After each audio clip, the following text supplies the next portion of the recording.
Good morning, agents, and thanks for being here. I know your time is valuable, especially at precious sleep in the morning, right?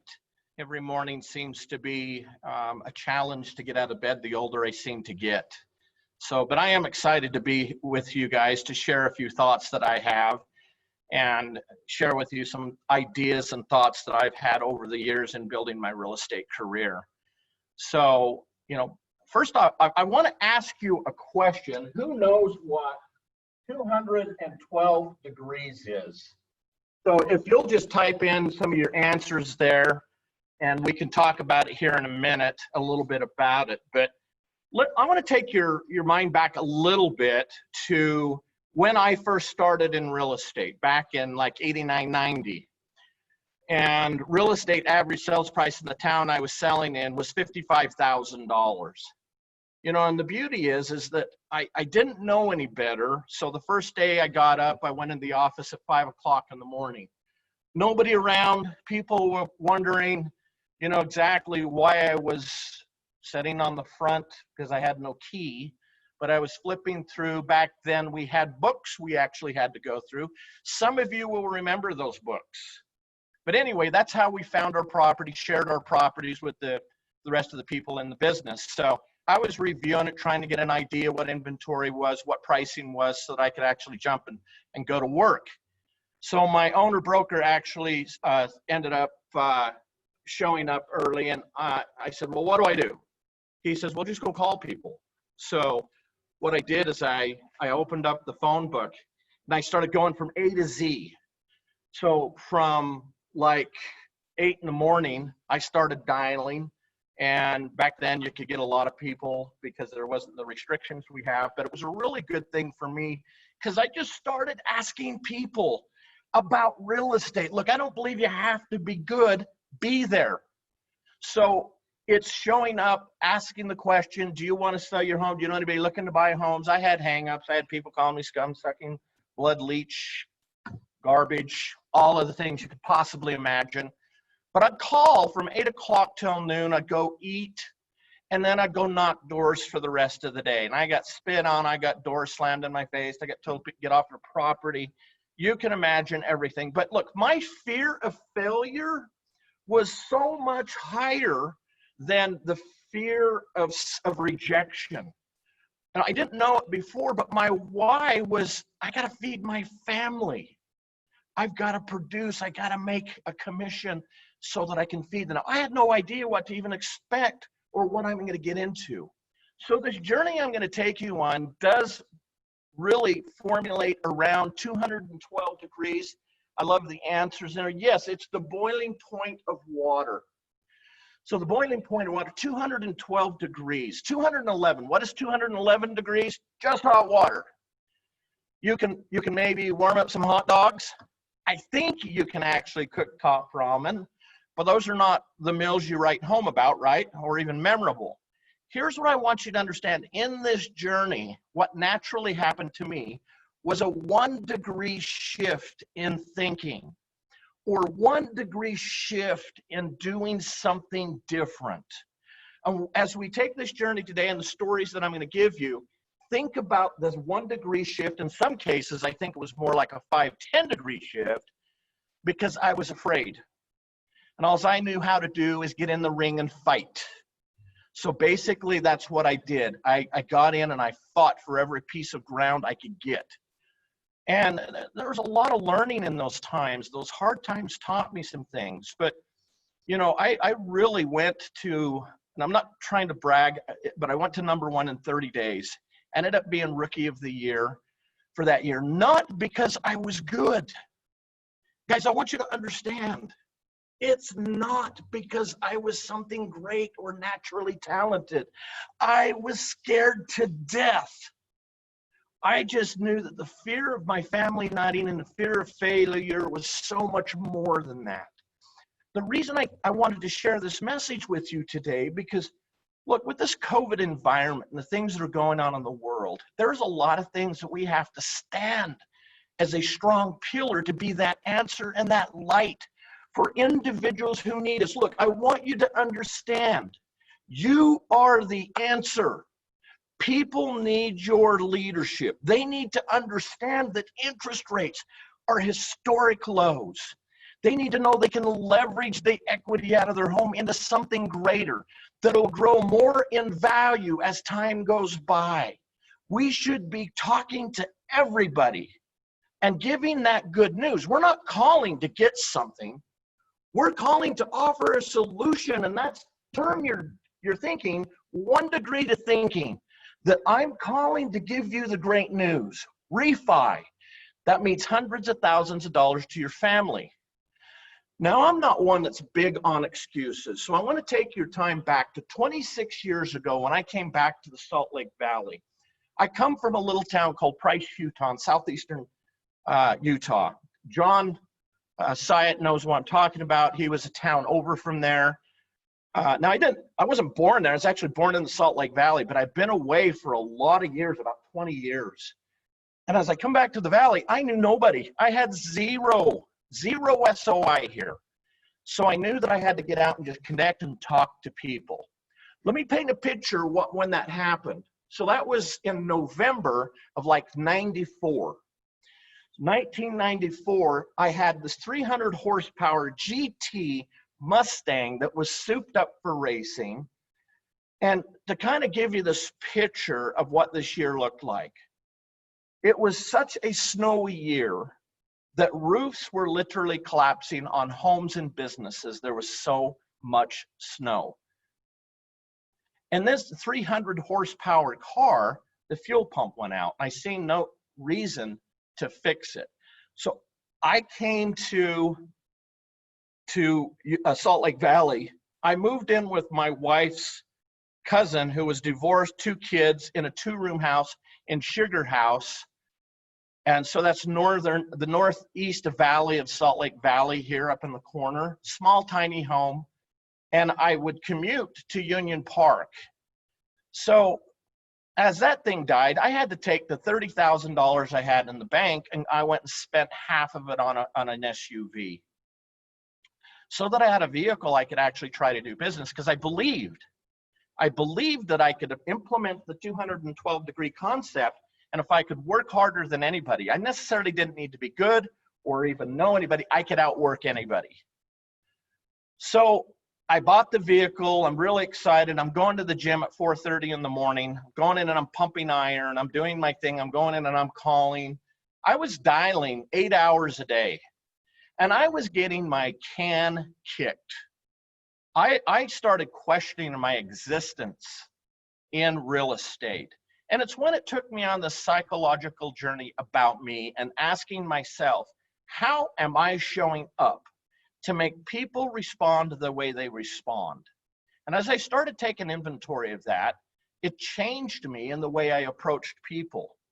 So a few months into this, the car breaking down, getting my new SUV, doing the things that I needed to do. One morning, I was about 3 in the morning. I started getting this pain in my back, and I couldn't imagine what it was. 3 o'clock in the morning. Next thing you know, I'm rolling around on the floor. Told my wife she needs to get up, take me into the hospital. I'm peeing blood. I don't know what's going on. This is serious. It's scaring me. So she rushes me in. This is funny. So we pull up to the hospital. I jump out, bent over, and the doors were locked. I'm like, what kind of hospital locks their emergency door?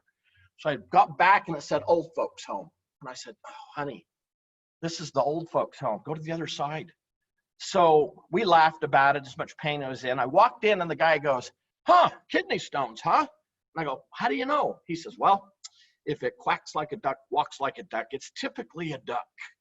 I said, I don't know if it's a duck or not. Can you help? He says, yeah, come here. They hooked me up with morphine. I was like, oh, bliss. Passed the kidney stone, left the hospital, went into the gym, went into the office, and started making my calls. The very next day, my daughter fell against the wall. Pitcher came off, chopped off her little fingers. To run her into the hospital, they sewed her fingers back on. And I'm thinking, wow. So this journey, I'm telling you, some of you guys are going to start thinking this is unbelievable, but this is real. This is what happened to me in the first while I was building my business here in Salt Lake. That's why I don't like excuses. because look, this just wiped out another 5,000 of my 15,000 I had left. And so I did that. Next thing you know, I'm in the gym, I'm pumping iron, I start to get a little scratchy voice. A little scratchy voice started turning into a cold. But I'm still getting up and doing my thing and going through my routine. And now I start getting laryngitis. And I'm like, oh my gosh, I can't get laryngitis. So what does a typical guy do? Self-medicate, right? So I'm spending all this money on self-medication. At this point, we are out of money. We're living with my wife's cousin in a 2-bedroom home.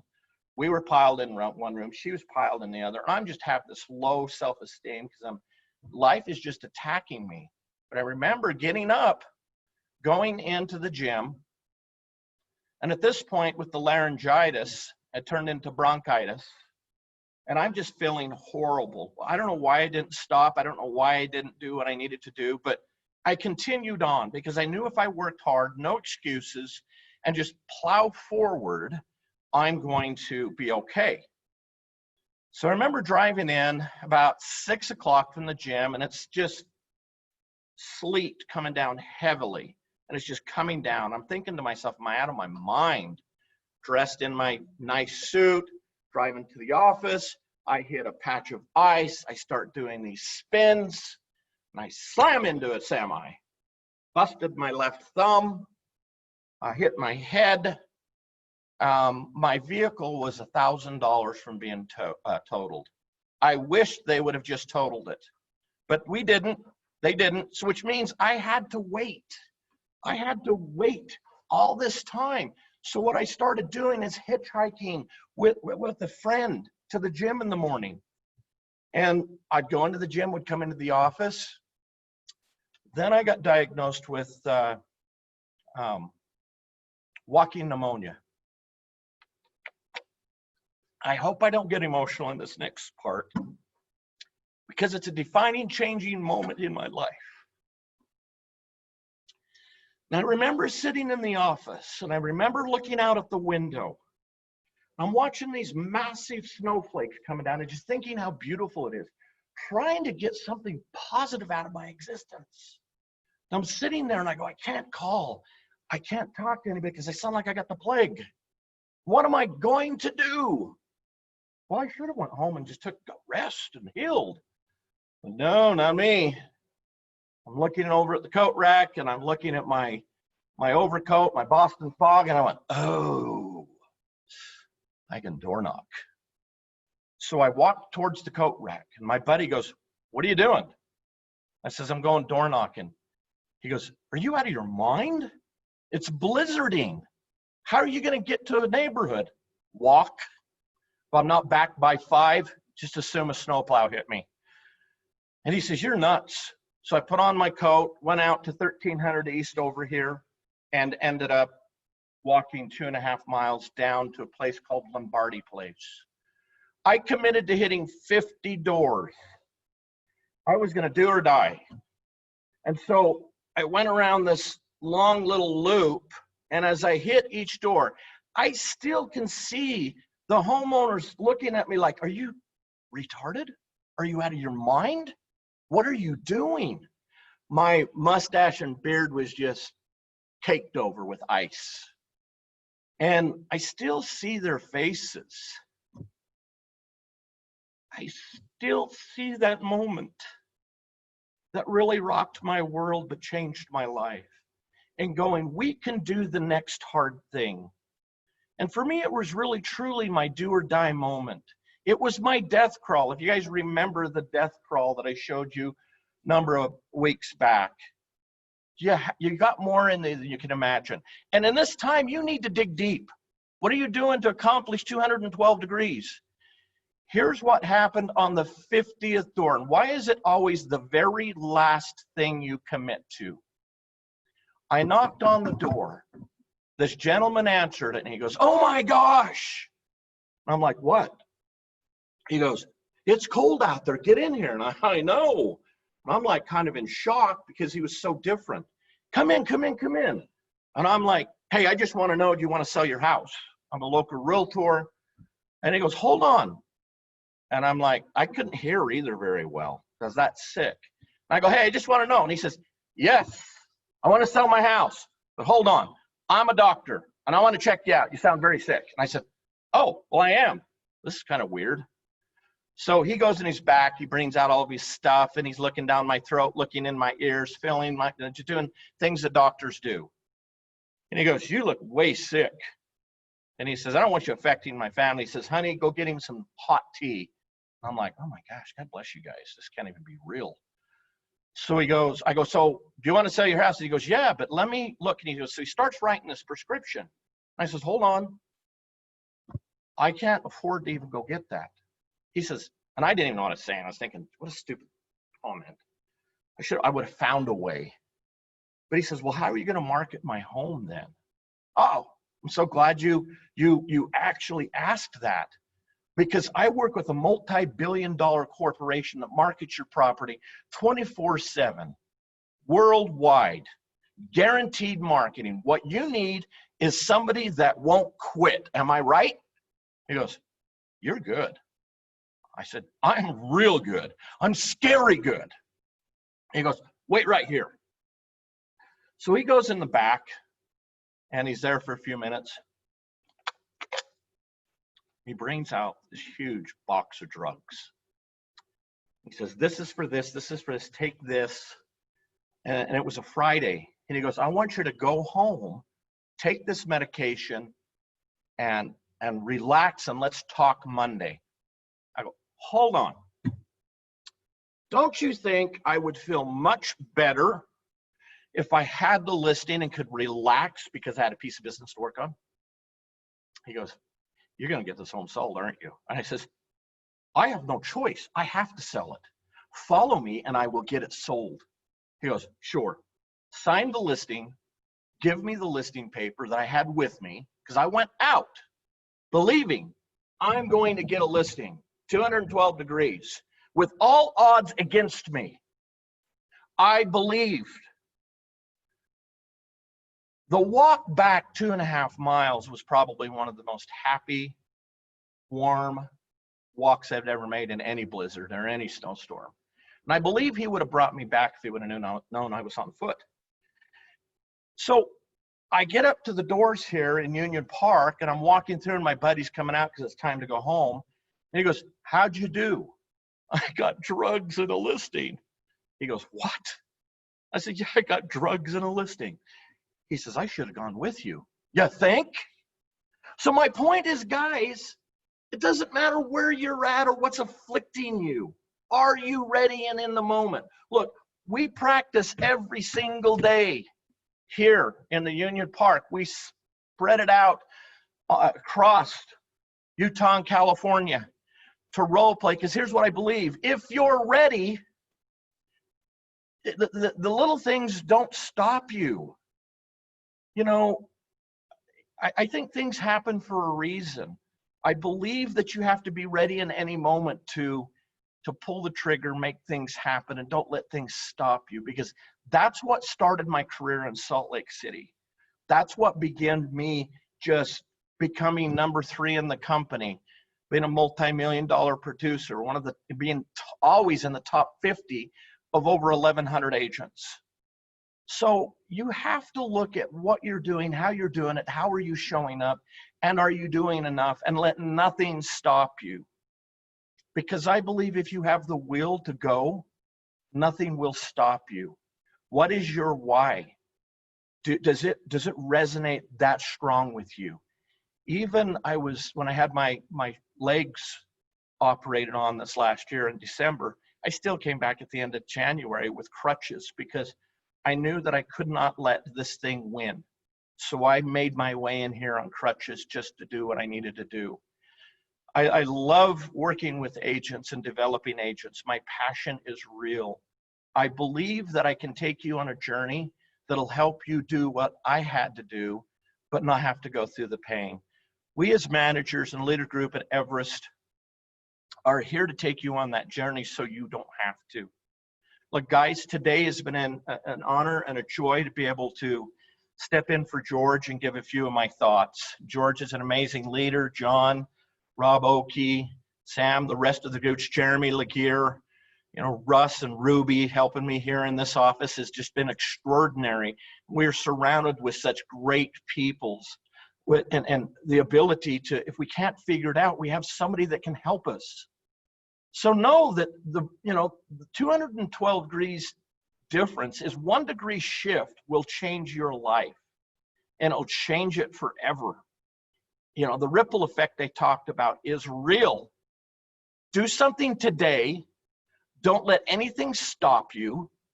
Rise to the occasion. Deliver the good news, because people are waiting. They don't know it, but they're waiting for us to show up. Let's show up.